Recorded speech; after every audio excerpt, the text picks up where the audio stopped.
जय भोजपुरी रउआ लोग से एगो निहोरा बाकी लाल रंग के सब्सक्राइब बटन के दबा के भोजपुरी फैंस क्लब से जुड़ जाए जा और ये घंटी वाला बटन के दबा के भोजपुरी के सब जानकारी बिल्कुल फ्री में मोबाइल पे पाई जा।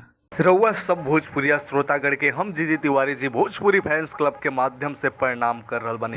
आशा करतानी कि आप लोग बहुत बढ़िया हो। हम आप लोग के रिपोर्ट में बतावे जा रहल बानी खेसारी लाल यादव जी के गाना भइल अचानक वायरल और बना दिलस भोजपुरी के सबसे बड़ रिकॉर्ड। जी हाँ भैया, आप लोग बता दी सुपरस्टार खेसारी लाल यादव जी के कुछ दिन पहले यानी 11 जून के रिलीज भई रहे मौगी खेले पबजी के वीडियो सॉन्ग। जी हाँ भैया, ई गाना जौन बा एक दिन में 4.2 मिलियन के रिकॉर्ड बनेलस। जी भैया, ई गाना बहुत जल्दी 10 मिलियन के रिकॉर्ड बनेलस। अब ई गाना जौन बाटे 20 मिलियन के सबसे बड़े रिकॉर्ड बना दिले बा। जी भैया, आप लोग के बता दी कि गाना कल शाम के हम देखले रही तो 19 मिलियन प्लस व्यू रहे। जी भैया, 19 मिलियन प्लस। हम सोचनी सुबह में आप लोग के बीच में 20 मिलियन के रिकॉर्ड के खबर देम, लेकिन ई गाना आज शाम आवत आवत 22 मिलियन व्यू क्रॉस कर गिल बा। जी भैया, जब हम रिकॉर्ड कर रहल बानी न्यूज तब ए गाना के 22 मिलियन प्लस व्यू बाटे। जी भैया, आप लोग को बता दी 22 मिलियन प्लस व्यू बाटे। अगर कहीं आप लोग गाना जब देखम जा खोल के तो घरी शायद ई गाना जौन बा 23 मिलियन भी क्रॉस कर गिल होखे। जे कि जब हम रिकॉर्ड कर रहल बानी ये गाना के 22 मिलियन प्लस व्यू बाटे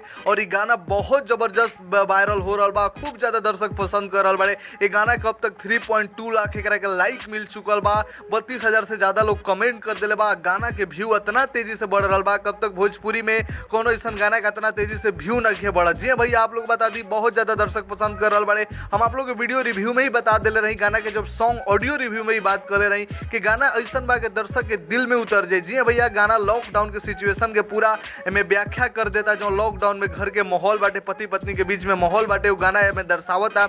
ऐसे गाना सब कोई के दिल में उतर जाता और दर्शक खूब ज्यादा इंटरटेन भी कर रहे बड़े वीडियो के देखे और खेसारी लाल यादव जी के कॉमेडी अंदाज के देख के। अभी गाना बहुत जल्दी 30 मिलियन की ओर चल दिले बा। जी भैया, 23 मिलियन बहुत जल्दी हो जाए। आप लोग जब देखम जाए तो शायद 23 मिलियन हो जाए। अभी गाना 22 मिलियन प्लस बाटे और सबसे बड़े रिकॉर्ड बना दिले बा। 20 मिलियन इतना जल्दी क्रॉस होके आप लोग को बता दी तो ये गाना अभी सिर्फ 11 जून के रिलीज भइल, आज 18 जून भइल बा और ये गाना सिर्फ 7 से 8 दिन के अंतर में 20 मिलियन व्यू क्रॉस कर गिल बा और अभी फिलहाल में 22 मिलियन प्लस एक व्यू बाटे। तो आप लोग नीचे कमेंट सेक्शन में बधाई दीजिए। अभी ऑफिशियल कोनो पोस्टर तो बन के नहीं के निकलल, लेकिन आप लोग खेसारी लाल यादव जी और गाना के पूरे टीम के बधाई दीजिए। और आप लोग क्या कहल चाहते हैं नीचे कमेंट सेक्शन में जरूर बताई जाए गाना के बारे में और खेसारी लाल यादव जी के बारे में नीचे कमेंट सेक्शन में बताई जाए। लाइक शेयर करी जाए और भोजपुरी के कोनो भी खबर अपन भाषा में जाने खातिर अपन चैनल के सब्सक्राइब कर लीजिए। अपन भाषा वाला चैनल के लाल रंग के सब्सक्राइब बटन को दबा के घंटी वाला बटन दबा के सबसे पहले खबर देखी जाए। जय भोजपुरी एकता बना के राखी जाए।